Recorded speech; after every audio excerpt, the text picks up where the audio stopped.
The Wolf and the Seven Little Kids. Written by the Brothers Grimm. Adapted by Ashley Parker.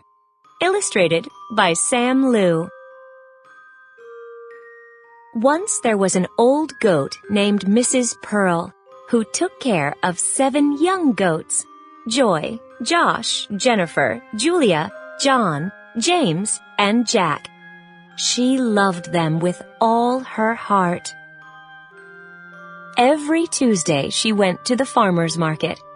Before she left, she told them, "Look out for Ralph the wolf. He will disguise himself and try to trick you into letting him in.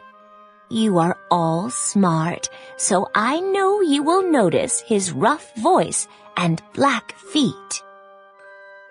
Her children replied, "Dear mother, we will take care of ourselves. Do not worry about us." Hearing that, Mrs. Pearl left, knowing she did not need to be concerned. It was not long before someone knocked at the door and called, "Open the door! Your mother is here and has brought something back for each of you."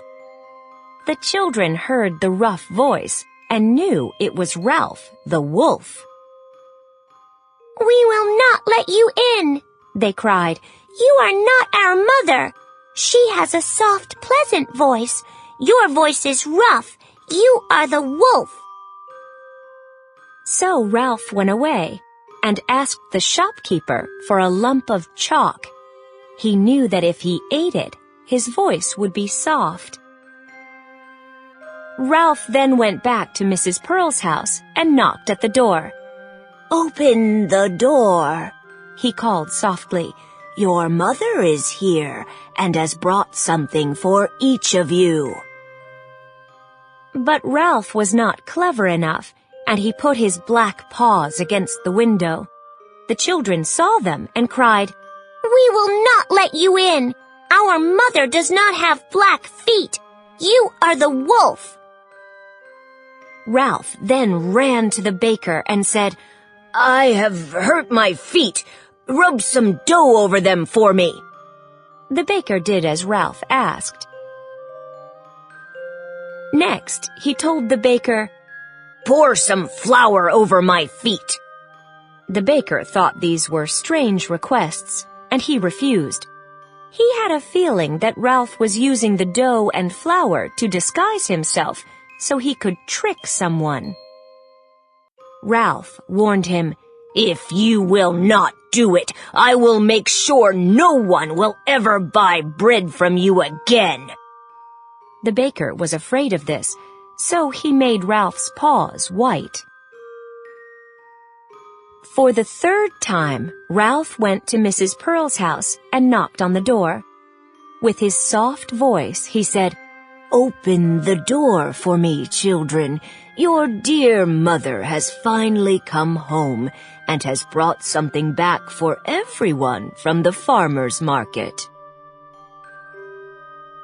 The children replied, "First, show us your paws so we will know if you are really our mother." Ralph put his paws in the window. When the children saw that they were white, they believed that he was telling the truth and opened the door. They could not believe their eyes when they saw Ralph. Terrified, they hid. John sprang under the table. Julia crawled under the bed. Josh leaped into the stove. James followed Josh into the kitchen. Jennifer jumped into the cupboard. Joy snuck under the sink. And Jack hid inside the clock. The wolf looked for them everywhere, but his eyesight was poor, and he could not find any of them. While he wandered around the house, Mrs. Pearl came home and saw the mess the wolf had made in his search for the children. The table, chairs, and benches were knocked over, the sink was broken, and the quilts and pillows were all over the floor. She did not see any of the children, and she was terrified. Had the wolf taken them? Mrs. Pearl called out their names. No one answered until she came to the youngest, and Jack cried, "I'm in the clock!" She pulled him out, and he told her that the wolf was in the house. By then, the wolf had gone outside into the garden. Now that they knew Ralph was outside and Mrs. Pearl was home, the children crept out of their hiding places. Mrs. Pearl went outside to talk to Ralph. She wanted to tell him he was wrong in tricking the children and that he should never come back. When she got outside, she saw him peering into the well. When she called out to him, Ralph jumped at the sound of her voice, lost his footing, and fell into the well. The children ran out, but there was nothing they could do to help. Now, Mrs. Pearl and her children knew that Ralph would not be bothering them anymore.